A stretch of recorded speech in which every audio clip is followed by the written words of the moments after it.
రోజు పాదయాత్ర స్వాములు అందరికి కూడా మా కట్టూరు మా మిత్రుడు తిరుపతి జూపల్లి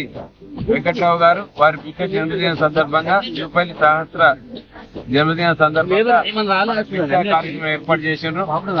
వారి ఎప్పుడు కూడా సంపూర్ణంగా ఆరోగ్యంగా ఉండి ఇంకెన్నో జన్మదినాలు చేసుకోవాలని అయ్యప్ప స్వామిని కోరుకుంటూ స్వామి